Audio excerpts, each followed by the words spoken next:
Hello guys, welcome to my channel. अगर आप लोग मेरे चैनल पे नए हैं तो चैनल को सब्सक्राइब कर दीजिएगा और वीडियो को लाइक जरूर कर दीजिएगा। बिना टाइम वेस्ट किए वीडियो की तरफ चलते हैं। एपिसोड की स्टार्ट वहीं से होती है जहाँ पे जिम की वाइफ उसके पास आती है और टाइम मांगती है और कहती है इस दिनों तक हम अलग हो जाते हैं। वो उसे गले लगाता है, सॉरी बोलने लग जाता है। वो आगे से कहती है तुमने कभी मेरी फीलिंग के बारे में नहीं सोचा। वो उसे सॉरी बोलता है, मैं इससे अलग नहीं होना चाहता, मुझे छोड़ के मत जाओ। उस पर वो एग्री हो जाती है, उसे माफ कर देती है। अभी दिखाते हैं फॉई और चेयर एक क्लब में जाते हैं। चेयर कहती है इसी डांस के बारे में तुमने बात की थी ना मुझसे, और पूछती है हम यहाँ पे क्यों आए हैं। तो वो बताता है कि एक प्रोजेक्ट करना है डेटिंग को लेकर और मेरे फ्रेंड के साथ मैं यहाँ पे आया हूँ जिसके साथ मैंने काम करना है। उसके फ्रेंड के बारे में पूछती है कि तुम्हारा फ्रेंड कहाँ पे है। तभी पीछे से तैन आ जाता है, कहता है हेलो चेयर। वो बताता है कि ये मेरे ग्रुप में है और वो इधर उधर देख रही होती है, जिसपे तैन कहता है आप बात को देख रही हो, फॉइज के साथ काम करने के लिए आया हूँ तो पास यहाँ पे नहीं है। वो उन दोनों को कहती है तुम लोग काम करो, जब तुम काम खत्म कर लो तो मुझे कॉल कर देना। वो जाके रिसेप्शनिस्ट के पास बैठ जाती है। तब इधर से पाद आ जाता है और ड्रिंक ऑर्डर करता है, जो कि नहीं होती तो वो पानी ही ऑर्डर कर देता है। एक लड़की वहाँ से गुजरती है जो कि उसे स्माइल देती है और वो भी इसकी तरफ स्माइल करके देखता है। वो पूछती है तुम यहाँ पे जगलिंग करने के लिए आए हो, और वो आगे से कहता है कि तुम यहाँ पे किसी का अफेयर पकड़ने के लिए आई हो। वो बताती है नहीं, मैं यहाँ पे फॉई के साथ आई हूँ और तैन भी है यहाँ पे। बात कहता है तैन भी आया हुआ है यहाँ पे, और वो कहती है सच्ची बताओ तुम यहाँ पे जगलिंग करने के लिए आए ना। पर वो कोई जवाब नहीं देता। जो जॉब तुम्हारे बगैर हो उसमें मजा ही नहीं आता। तभी वहाँ का ओनर रियान आता है और उसे अप्रोच करता है डांस क्लास के लेने के लिए, जिसमें पात भी जेलस होते कहता है मैं भी यहाँ पे नया हूँ, आपने मेरे से नहीं पूछेंगे कि मैं भी क्लास ज्वाइन करूँ कि नहीं। तभी वो कहती है मैं डांस नहीं कर सकती, इस वजह से मेरी क्लास भी नहीं लूंगी, और वहाँ से चली जाती है। रेस्टरूम में वो खड़ी होती है जहाँ पे उसकी बहुत पुरानी दोस्त से मिलती है जिसका नाम नॉय होता है। वो दोनों काम की बातें करने लग जाते हैं और पूछती है तुम अभी भी लॉयर हो क्या या कोई और काम करती हो। उसमें वो बताती है कि मैं लव अफेयर डिटेक्टिव हूँ। जिसे सुनते ही उसकी फ्रेंड कहती है मुझे कुछ काम याद आ गया है, मुझे डांसिंग क्लास लेनी है तो मैं चलती हूँ। वहाँ से वो चली जाती है और वो खड़ी होती है और उसी क्लब की ओनर की वाइफ वहाँ पे आती है। वो कहती है मैंने तुम्हारी बातें सुन ली कि तुम एक लव अफेयर डिटेक्टिव हो और अपना नाम जो बताती है। एक जगह पे जाके वो मिस्टर रियान के बारे में कहती है इसके ऊपर नजर रखनी होगी तुम्हें, मुझे उसके पर शक है कि वो किसी के साथ उसका चक्कर चल रहा है, पर मेरे पास एविडेंस नहीं है उससे डिवोर्स लेने के लिए और अब मैं इस पे भरोसा नहीं कर सकती। जिसपे जय कहती है आप टेंशन मत ली, मैं आपका ये केस सॉल्व करके रहूंगी और आपको मुझ पे भरोसा करना होगा। हमें दिखाते हैं जेम फिर से अपनी वाइफ के पास जाता है जो कि काम कर रही होती है। उसे बताता है मैंने अपनी मॉम से बात की है और वो इस बात पे एग्री हो गई है, अब तुमसे बेबी के बारे में बात नहीं करेंगी। और कहता है आज हमारी अपॉइंटमेंट है साइकोलॉजिस्ट के साथ, तुम मेरे साथ चलोगी। इसमें वो मना करती है पर फिर भी वो उसे इंसिस्ट करता है और वो मान जाती है और फिर वो खाने की बातें करने लग जाते हैं। नेक्स्ट डे फिर से वो आते हैं इसी क्लब में जहाँ पे इसके साथ ब्यूटी भी आई होती है जिसे वो पढ़ाता होता है, और चेयर तो वहाँ पे काम को लेके आई होती है। ब्यूटी कहती है ये डांस है ना मुझे सिखा दो ना प्लीज। वही कहता है तुम टैन को कहो उसे आता होगा। टैन को वो पूछती है तो टैन कहता है मैं तुम्हें सिर्फ सिखाऊंगा अगर तुम्हें खुद करना होगा, और वो वहाँ से चले जाते हैं। सैफ वही को कहती है कि मैं रियान पे नजर रखूंगी, तुम बेला पे रखना और अपना क्यूट फेस इस्तेमाल करो उसको पटाने के लिए। जिसपे वो वहाँ से चला जाता है और पाथ वहाँ पे एंट्री मार देता है। उससे डांस के बारे में पूछता है तो कहती है तुम यहाँ पे क्या कर रहे हो, मैं अपने काम को लेकर यहाँ पे आई हूँ डांस करने के लिए नहीं। लेकिन वो इसी करता है जिसपे वो उससे डांस करने लग जाती है, तुमने बताया नहीं तुम यहाँ पे क्या कर रहे हो। जिसपे पाथ कहता है ये तो डिपेंड करता है कि तुम यहाँ पे क्या कर रही हो, अगर तुम यहाँ पे काम के सिलसिले में आई हो इन्वेस्टिगेशन के लिए तो मैं भी उस बंदे के लिए जगलिंग करूंगा, है ना। काफी इंटरेस्टिंग है। जिसमें वो कहती है कब तक तुम मुझे ऐसे फॉलो करते रहोगे, और सिर्फ बस करने को कह रही होती है डांस को। लेकिन वो कहता है देखो हम दोनों एक दूसरे के कैसे अच्छे पेयर बन रहे हैं और कैसे मैच कर रहा है हमारा डांस स्टेप। वो कहती है मुझे तो लगता है हम दोनों एक दूसरे के जाने दुश्मन है। और बड़ी मुश्किल से बात वो डांस वहीं पे रोकता है और सब उनके लिए क्लैपिंग करते हैं। जय कहती है मुझे नहीं पता तुम क्या करने की कोशिश कर रहे हो, पर हम दोनों के बीच कुछ भी कॉमन नहीं है, मुझे लगता है तुम्हें समझ आ गया होगा। और वहाँ से चली जाती है। वो जाती है फॉय के पास, फॉय से बताता है कि रियान अभी भी मेंस रेस्टरूम में है और बेला बेबी यहाँ से गई है लेडीज रेस्टरूम से निकल के। अब दोनों ने कोई ब्लूटूथ के जरिए तो कुछ नहीं किया होगा कि तुमने ये सारी बातें तैन से सीखी है ना। तो वो कहता है मैंने तो जोक मारा था, तुम्हें हंसी नहीं आई। फिर वो कहती है जाओ बेला के पीछे उससे डांस के बारे में पूछो और इन्फॉर्मेशन लेके आ। जिसपे वो इन्फॉर्मेशन लेके आता है। वो बताता है कि आज रात फिर से पार्टी है जिसपे उसने मुझे इन्वाइट किया है। अब मैं प्रीटी बॉय हूँ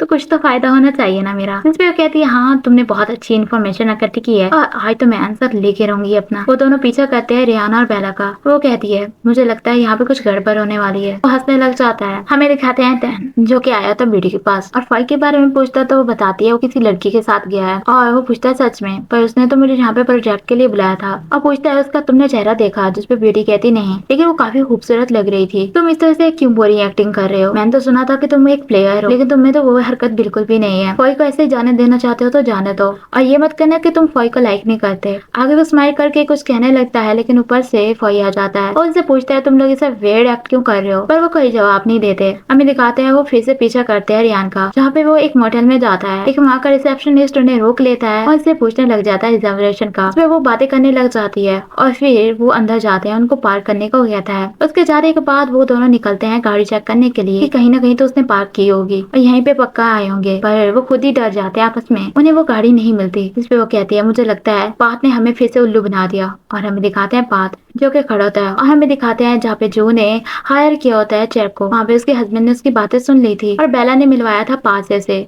और पाथ ने कहा था कि मैं ये तुम्हारा केस हैंडल करूंगा तो तुम टेंशन मत लो। और ये सारा प्लान उसी का था, उन्हें डिस्ट्रैक्ट करने का। नंबर प्लेट भी उसने चेंज कर दी थी। वो दोनों मेटल के बाहर बैठे होते वेट कर रहे होते हैं, जहाँ पे गाड़ी निकलती है। कोई कहता है तुम्हें क्या लगता है हमें फॉलो नहीं करना चाहिए, जिसपे चेक कहती है हमारे पास दो ऑप्शन है, या तो हम उसके पीछे जाएं या फिर मोटल में जाएं जहाँ पे वो लवर्स होंगे अभी भी, और अगर ये प्लान पाथ का है तो वो अभी भी वहीं पे होंगे और हमें डिस्ट्रैक्ट करने की वो कोशिश कर रहा है। वो कहता है कि तुम उसे काफी अच्छे से जाने लग गई हो, है ना। हमें दिखाते हैं वो फिर से क्लब में गए होते हैं, जहाँ पे चेयर की तरफ पाथ देखे जा रहा होता है और तैन फॉई की तरफ ही देखे जा रहा होता है कि जब हम किसी को लाइक करते हैं तो कैसा फील होता है, मुझे बताओ ना। जिसपे वो कहता है अगर तुम उनके साथ जब होते हो तो तुम्हारा दिल जोर जोर से धड़कने लग जाता है, और जब वो तुम्हारे पास नहीं होते तुम उसे मिस करते हो, और जब तुम किसी और के साथ उसे देखते हो तो आगे से तैन कहता है तुम अपसेट हो जाते हो। बात कहता है और हमें नहीं पता चलता कि हम क्या करें। तैन कहता है लेकिन जब तुम उन्हें देखते हो तो तुम्हारे फेस पे स्माइल आ जाती है, और पास स्माइल करते हुए कहता है हाँ, और तुम्हें पता चल जाता है कि तुम सर से लेकर पांव तक उसके प्यार में पड़ चुके हो। तैन कहता है लेकिन हम श्योर कैसे हो कि हम उसे पसंद करते हैं। जिसपे बात कहता है अगर तुम्हें श्योर होना है ना तो तुम उन्हें जाके बता दो अपनी फीलिंग्स, या तो वो हाँ कहेंगे या तो फिर वो ना कहेंगे। बात चेयर की तरफ ही देखे जा रहा होता है, जो कि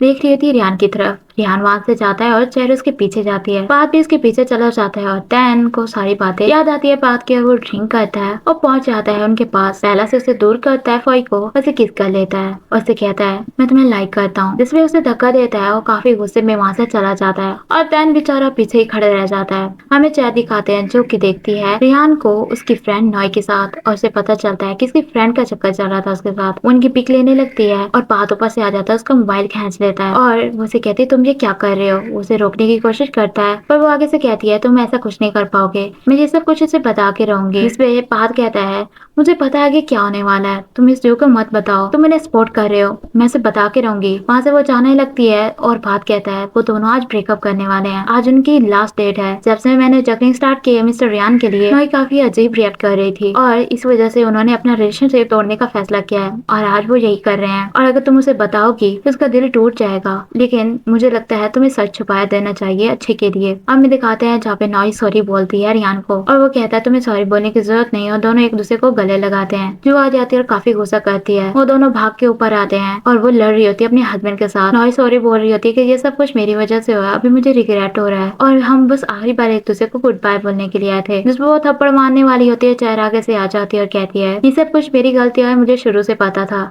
और उसे वहाँ पे पता चल गया था जहाँ पे वो मोटल के बाहर खड़ी थी, और उसने कहा था मुझे यकीन नहीं आ रहा कि मुझे अपनी फ्रेंड को ऐसे पकड़ना पड़ रहा है, और उसे कहते प्लीज ड्यू को मत बताना। और वो कहती मुझे पता है आपके हस्बैंड ने आपके साथ धोखाधड़ी की है, लेकिन आपको जो चीजें फिक्स कर रहा है उसको माफ कर देना चाहिए। पास ये सुनकर स्माइल करता है और कहती है आपको ऐसा नहीं करना चाहिए। जिसपे वो अपने हस्बैंड पे नाराज होते हुए कहती है ये दिन याद रखना, तुम सबको तुमने परेशानी में डाला, और एक कस के उसे थप्पड़ लगा देती है। पास स्माइल करता है। हमें दिखाते हैं चेयर को नॉय सॉरी बोलती है, थैंक यू बोलती है, जिसपे वो कहती है आज का दिन याद रखना और कभी ऐसी कोई हरकत मत करना। जिसपे नॉय कहती है मैं ये दिन पक्का याद रखूंगी, और पिंकी प्रॉमिस करती है। वहाँ से वो चली जाती है और पीछे से आ जाता है आज, जो कि उसे कहता है क्या हुआ। शहर कहती है मैंने सही तो किया ना। बात कहता है तुमने बहुत अच्छा काम किया है। वो उसे कहती है मेरा दिल कर रहा है बहुत बुरा रिएक्शन दो तुम्हें, लेकिन बात कहता है तुम मुझे लव इमोजी भेज दो इसके बदले। वो दोनों लड़ते हुए आ रहे होते हैं जहाँ पे वो सॉरी बोलना स्टार्ट कर देता है अपनी वाइफ को, और बात कहता है अगर इन दोनों ने हाथ पकड़े तो 20 देना जब दोनों गले लगाए एक दूसरे को, और अगर इन दोनों ने किस किया तो तुम मुझे मुंह कराता लेके दोगी। जिसपे वो कहती है मुझे नहीं लगता इतनी आसानी से मिस ड्यू से माफ करेगी, लेकिन वो पहले हाथ पकड़ते हैं फिर गले लगाते हैं एक दूसरे को और फिर किस करते हैं। जिसपे चेयर कहती है क्या मुंह कराता की जो जगह है वहाँ पे डिस्काउंट मिलता है, और हमें दिखाते हैं तैन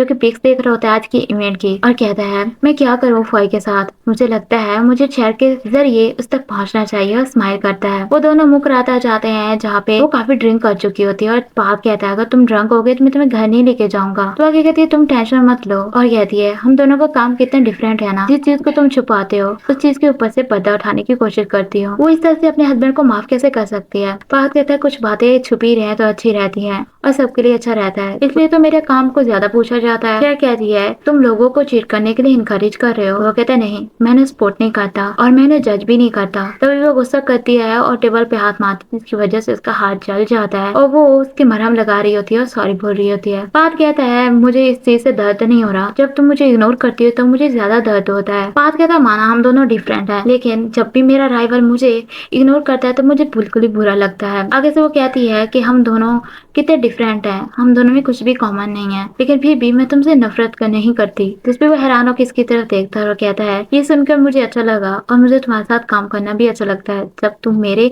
ऑपोजिट होती हो। वो कहती है तुम शुरू से ऐसे थे क्या, बचपन से तुम्हारी तरबियत ऐसे हुई है। जिस पे वो कहता है शायद, और उसे एहसास होता है कि मैंने बहुत बुरी बात कह दी है। तो उसे सॉरी बोलती है और कहती है मुझे ऐसा नहीं बोलना चाहिए था तुम्हारे पेरेंट्स को लेकर। वो कहता है कोई बात नहीं, तुम ज्यादा मत सोचो। और थोड़ी देर के बाद कहता है मैं तुम्हें बहुत लाइक करता हूँ। फिर वो हैरान होकर इसकी तरफ देखती है, क्या तुम मेरी गर्लफ्रेंड बनना चाहोगी। और एक दूसरे की तरफ देख रहे होते हैं काफी सीरियस होके, और एपिसोड यहीं पे खत्म हो जाती है। अब देखते हैं ये बात मजाक कर रहा है या फिर सच में वो उसे लाइक करता है। अगर वीडियो अच्छी लगी हो तो वीडियो को लाइक जरूर कर देना, मेरे चैनल को सब्सक्राइब कर देना, बेल आइकन को दबाना मत भूलना ताकि मेरी नेक्स्ट वीडियो की नोटिफिकेशन आपको मिल सके। Thanks for watching.